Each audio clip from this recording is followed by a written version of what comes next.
어떻습니까? 이제 모두가 기다렸던 이 윤석열 탄핵 선고일이 24시간도 안 남았습니다. 24시간이 뭐야? 이제 거의 한 아침이면. 몇 시간밖에 안 남았는데요. 느낌과 소감을 한번 좀 말씀해 주시죠, 의원님. 오래 걸렸습니다. 어떻게 이렇게 오래 걸릴 수 있을까? 네. 애간장이 높고 국민들이 얼마나 광장에서 고생을 많이 했는지. 법으로 높은 사람이 죄를 지으면 더 세게 처벌하는 게 법 아닙니까? 네. 평범한 국민도 잘못을 하면 그에 응당한 벌을 받는데 감히 대통령이라고 하는 자는 대한민국 국민을 위해야 하는데 대한민국 국민을 짓밟고 총과 칼을 들이대질 않나 그리고 잡아 가두려 하질 않나 대한민국이 어떻게 만들어진 나라인데 그 우여곡절과 어려움 오늘 특히 4.3 아닙니까? 네, 제주항제. 제주의 그 많은 사람들이 그렇게 소리도 못 내고 죽어갔잖아요. 간첩이라고 공비라고 그 짓과 똑같은 짓을 2025년에 하려고 했던 윤석열 이제 더 무서운 처벌을 받아야 하는데 참 희한합니다. 네. 이 버꾸라지가 온갖 재주를 피워서 구속되었다 나오지를 않나 검찰총장은 즉시항고를 포기하지를 않나 그런 상황 속에서 이제 선고 날짜를 만들어내기 위해 저희들이 정말 가열차게 정말, 투쟁했습니다. 정말. 이거 그냥 선거 날짜 나오는 거라고 생각했더니 또 작업에 들어가고 보이지 않는 손으로 온갖 작업을 했던 것 같은데 네. 저희가 가만두지 않죠. 법사위 등등 네. 온갖 곳에서 여러 가지 활동을 했고 이제 헌재가 나를 잡았습니다. 내일이면 어느 누구도 파면 아니라고 말할 수 없다. 그래서 완전 만장일치 인용을 오늘 밤에도 아까 말씀하셨듯이 내일 아침에도 평의가 있다고 하니까 내일 아침까지도 긴장의 끈을 늦추지 않고 그 윤석열의 불법한 위헌한 행동들에 대한 증거를 계속 헌재에 제출할 예정입니다. 네. 그러니까 지난번에 뉴스토마토 기자가 12.3 비상계엄 날 당일날 케이블 타이로 묶일 뻔했다. 플라스틱 수갑. 네. 케이블 타이를 플라스틱 수갑이라 불러요? 네네. 아, 그 기자가 토마토였어요? 네, 뉴스토마토 기자입니다. 유지웅 기자라고 예. 잘생겼어요. 얼굴하고 다 내놨더라고요. 미남이. 예. 네. 아니 그게 왜 이제 나오는 거예요? 그러니까요. 이렇게 늦게 나온 게 너무 그거를 놀랐는데. 국회에서 개인정보보호법 때문에 불출 안 해줬대요. 그래가지고 당사자가 고소인 자격으로 결국은 받아낸 거예요. 모자이크 된 걸로 그나마. 네, 그래서 사실 저는 이제 그 영상은 좀 며칠 전에 나왔지만 그런 내용은 되게 중요한 내용이잖아요. 그죠. 윤석열 씨가 계속 본인 탄핵 심판 정해서 뭐 그냥 흉내만 낸 것이다, 경고만 한 것이다, 실제 무슨 피해가 있었냐 막 이랬는데 게다가 문장 걸려고 케이블 타이 가져간 거다 이게 거짓말하는 그렇지. 거에 김현태가 대한 더구나 위증까지 했잖아요. 네, 그러니까 직접적인 증거인데 어쨌든 영상은 지금 나왔지만 개인정보보호법 위반의 소지가 있어서 불출만 안 할 뿐이지 그 당시 확인했기 때문에 저는 이 자료가 사실은 벌써 헌재에 들어갔으리라고 생각했거든요. 근데 안 들어갔었나 봐요, 의원님. 증거로 제출되지 못한 거죠. 네. 그래서 검찰 수사 그리고 경찰 수사 내용들이 증거로 채택이 됐고 들어갔는데 저희는 이제 저기 헌재로 들어가서 어떻게 될지는 모릅니다. 그리고 이제 소추인단들이 저것을 넣어야 되는데요. 그렇죠. 그럴 시간까지 없으니 저희가 오늘 저 내용을 보고 기자회견을 했습니다. 기자회견을 했고 저 내용을 저희가 법사위니까 민원실에다가 좀 민원실을 통해서라도 넣어라. 네. 그러면 그 내용을 그제입니다. 헌법재판소 사무처장께서 네. 국회에 오셨고 저희가 법사위를 열었습니다. 저희들이 그 헌재 앞에서 구구들이 온갖 불법을 저지른 것들을 고소 고발한 내용 그리고 법사위에서 하는 내용 기자회견하는 내용 이런 것들을 계속 민원실을 통해서 어떻게 하면 그런 것들을 받아보고 있느냐라고 물어봤는데 네. 받아보고 있다는 이야기를 했고요. 오늘 그 대정부 질문에서도 그런 내용 받았고 그런 내용들을 국회에서 이제 법사위 했었지 않습니까? 네네. 그 법사위에 저희가 중요한 법안 3개를 통과시켰는데요. 그거 가서 헌재 재판관들에게 보고하셨냐라고 오늘 대정부 질문에서 물으니 보고했다고 하는 거예요. 그런데 그날 이제 저희가 법사위가 2시에 있었습니다. 네. 헌법재판관 평의가 한다면 항상 2시에 있다는 겁니다. 그런데 그날은 오전에 했대요. 그래서 제가 법사위를 하고 그날 아직 이제 내일 4월 4일 날 선고를 말하기 전에 네. 그러면 그날도 밤 늦게까지 평의를 했냐 그랬더니 평의를 안 했다는 거예요. 오전에 하고 끝났다는 거예요. 그래서 제가 그런 얘기를 듣고 너무 화가 났는데 그 시간에 법사위를 하는 시간에 전부 다 각 방에서 법사위를 지켜봤다. 평일보다 더 중요한 걸 하고 있었군요. 그렇죠. 평의는 안 한 게 아니라 오전에 시간을 땡겨서 하고 네. 그리고 법사위에서 어떤 내용을 하느냐를 지켜보게 되었고 그래서 사실은 그 예. 이 선거 날짜 잡았나 봐요. 그렇다고 저희는 생각하고 이렇게 들었는데 네. 오늘 헌법재판관 그 사무처장 이 김정은 대정부 사무처장이. 질문에 네. 나와서 뭐 그건 아니라고 하는데 아니겠습니까? 그렇죠. 말로는 뭐 딱 그것 때문은 아닙니다라고 네. 하는데 그걸 보고 다음 날 잡았으니까 네. 그때 법사위에서 했던 내용은 다 전달 드렸느냐라고 했더니 보고했다고 합니다. 그래서 저 내용도 꼭 어떻든 전달 절차를 좀 밟았으면 좋겠다. 그러면 말씀하신 김에 하나만 더 여쭤보겠습니다. 탄핵 선고 당일인 내일 오전 9시 30분에 마지막 평의를 한다고 그러는데요. 오늘 JTBC에서 중요한 자료가 또 나왔습니다. 영상이 나온 건데요. 탄핵 심판에서 윤석열 대통령 측이 거짓말을 했다는 걸 보여주는 영상이다. 이렇게 지금 이 JTBC에서 말하고 있습니다. 12.3 계엄 선포 약 2시간 반 뒤인 4일 오전 1시 5분에 국회 본청 지하 1층을 무장한 계엄군이 들어갔는데 소방 호스를 끌고 와서 지하 통로문으로 접근을 했고 신랑이 끝에 방화 셔터가 내려졌다고 합니다. 이때 실질적으로 그 한병도 국회 내란 국정조사 특위 간사께서 계엄군이 소방 호스로 문을 묶어서 봉쇄를 시도했었다.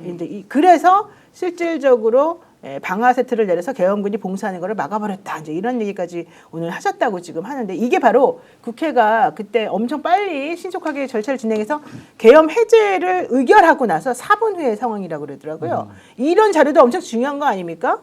엄청 중요하죠. 네. 저거는 국정조사 특위의 그 내란 진상 특위지 않아요?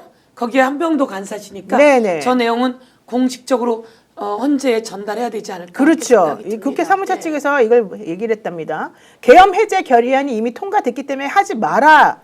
지하 통로 통제 같은 데 하면 안 된다. 이렇게 이거는 사무처 권한이니까 하지 마라. 이렇게 계속 얘기를 했는데 계엄군이 계속해서 행동을 하려고 해서 우리는 절대 이걸 용인할 수 없다라고 하면서 봉쇄를 막았다. 이런 설명을 했는데요. 실제 윤석열 대통령 측에서는 탄핵 심판 과정에서 국회 지하 통로 봉쇄 계획 자체가 없었다. 이렇게 거짓말했답니다. 최윤 의원님. 그러니까 저 시간대에 지하 1층에 단전 시도했잖아요. 네, 그 CCTV. 했죠. 그때. 예. 그러니까 내렸죠. 한쪽은 단전 시도해서 전자개표 못하게 그래서 계엄 해제 의결을 못하게 하려고 했고 또 이제 소방 호수로 국회의원들 또 이동을 막으려고 또 보좌관들 또 이렇게 진압 그 저항하는 걸 방해하려고 그걸 했던 거죠. 맞습니다. 그러니까 저게 이제 저렇게 지하 통로를 잘 알고 단전 시도 그 지하 1층에 그 배전반이 있다는 거, 소위 뚜껑이 집이 있다는 걸 그렇죠. 정확하게 알고 네. 했다는 거는 국회 내에 조력자가 분명히 있었다.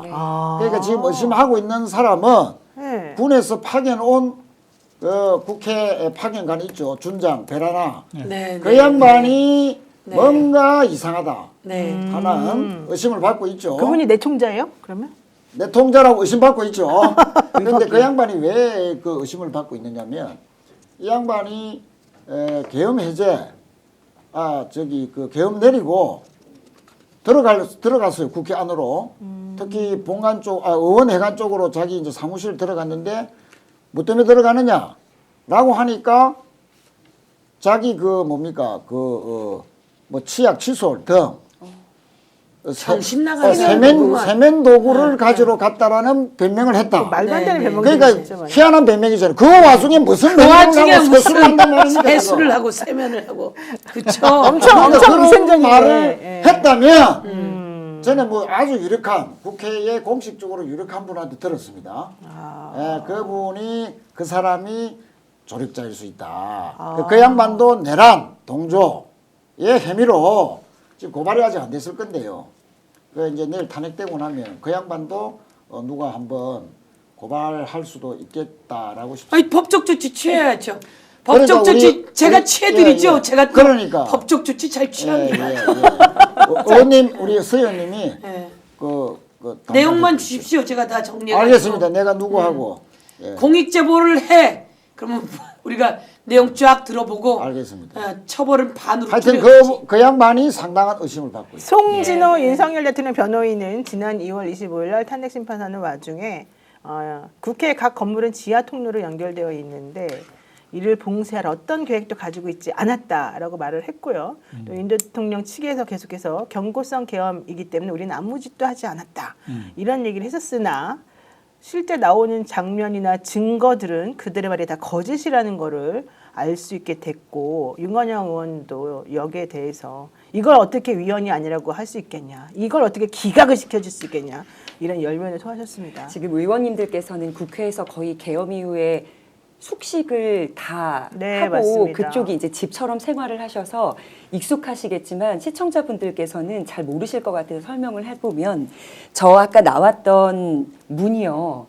유일하게 지상 빼고 지하로 의원회관에서 본청 본회의장으로 들어갈 수 있는 통로입니다. 아, 거기에요? 맞습니다. 거기에요. 그렇죠, 의원님. 국회의원도 안 하시고 못 가보셨죠? 국회의원 저 한 번 가봤어요. 자주 다니니까. 아 자주 예. 자주 다니면 국회의원 되던데. 그래서 저 시도는 이제 제2표결 계엄을 다시 발동했을 때 이제 의원분들께서 이걸 계엄 해제하는 작업을 막기 위한 선제적으로 취한 행동들일 거라는 추측을 해볼 수 있어요. 저거는 맞습니다. 의원들이 그쪽 길로 들어오거든요. 네. 위는 막았다. 위를 막는 조가 있을 것이고 밑을 네. 막는 조가 된 거죠. 그리고 이들이 단전하고 내리면서 비상 단전까지 같이 내렸다는 거잖아요. 네, 네. 그래서 문이 방화벽이 쳐졌다는 건데요. 그렇죠. 나중에 이제 1시 5분에 해제가 됐잖아요. 근데 나중에 불을 켜는 이유가 우리 당직자들인가가 가가지고 이거 불을 올리지 않으면 저 문 안 올라가. 당신들 가야 돼. 가야 되는데 지금 불 안 켜면 저가 안 올라가기 때문에 당신들 못 나가. 그럼 여기서 꼼짝없이 갇히게 돼. 이렇게 해서 그걸 올려가지고 나갔다는 이야기를 그래요? 당직자인지 그때 해주더라고요. 정신들이 많습니다. 진짜 근데 대단하시네. 또 이것도 이제 또 확인해 봐야 되는데 김용현이 작년 6월 달인가 하여튼 여름쯤에 전혀 국방부 장관이 출석이 없는 날 뭐 전혀 국방부하고 관계가 없는 행사에 참석하는 척 하면서 그 헬리콥터가 그 주차장 운동장에 내렸지 있는데, 않습니까? 예. 거기하고 주변을 참고를 확인해봤다는 대동하고 막 지시하는 뭐 저기가 어떻고 장면이 있습니까? 예행 그 장면, 연습하는 것 같이 그 장면이 보이는. 아마 어떻게 찾아보면 있을 거다. 네. 김용현의 국회 그거 CCTV로 찾아봐야 돼요. 네, 그거 한번 찾아보십시오. 그거는 전혀 관계없는데 김용현이 와서 네. 이렇게 저렇게 지시하면서 저기가 뭐 헬리콥터 내리고 예를 들면 뭐 군인들 이리 와서 어떻게 하고 이런 거를 실제로 사전 답사 하면서 지시한 거 아니냐라는 제보도 국회는 아닌데도 저한테 하더라고 누가. 맞아요. 그거 아마 그 찾아보면 예행 또 연습했다는 있을 얘기가 있었는데 겁니다. 그 말이 그 말인가 보네요. 예, 그 내란죄 그 재판에 증거 자료를 또 할 수도 있을 겁니다. 네, 김원근님께서 서영교 의원님 진정한 애국자 존경합니다 이런 네, 얘기까지 제가 하셨고. 고발 잘합니다. 네, 많은 분들께서 오늘 정말 충격이다 이런 얘기 하셨는데 고발뉴스. 고발뉴스. 그러네. 고발뉴스가 옆에 있는데. 아이고 번데기 앞에서. 아유 너무 잘하셔서 정말 박수 치고 있습니다. 일단 그럼요. 예. 그 문제의 양준장은 검찰에서 그 압수수색을 한번 받았는데 2월달에 그 그 이후로 문제 준장. 예, 이후에 소식이 없어. 그렇죠. 소식이 왜냐면 없다는 게 무슨 말이에요? 이후에 진척된 수사 상황이 없다는 얘기예요. 진척된 게 없다. 그러니까 수사가 사실상 중단되는 겁니다. 그렇죠. 온 곳곳에 내란 압력 세력들이 동조 세력들, 모의 세력들이 분명히 많음에도 불구하고 그냥 구속된 사람 13명밖에 없잖아요. 네. 맞습니다. 그리고 검찰 공소장에 방금 말씀하신 것처럼 김용현이가 이준호한테 앞으로 국회 관련된 봉쇄 작전 과정에서 바로 이 양준장의 도움을 받아라라고 한 내용도 공소장이 네, 있어요? 공소장에도 적시가 되어 있습니다. 보십시오. 그걸. 네네. 자, 어쨌든 오늘 방송 어떠셨습니까? 마음에 들었다면 구독, 좋아요로 스픽스를 응원해 주십시오. 여러분들의 구독, 좋아요는 가장 큰 힘이 됩니다. 스픽스 구독, 좋아요.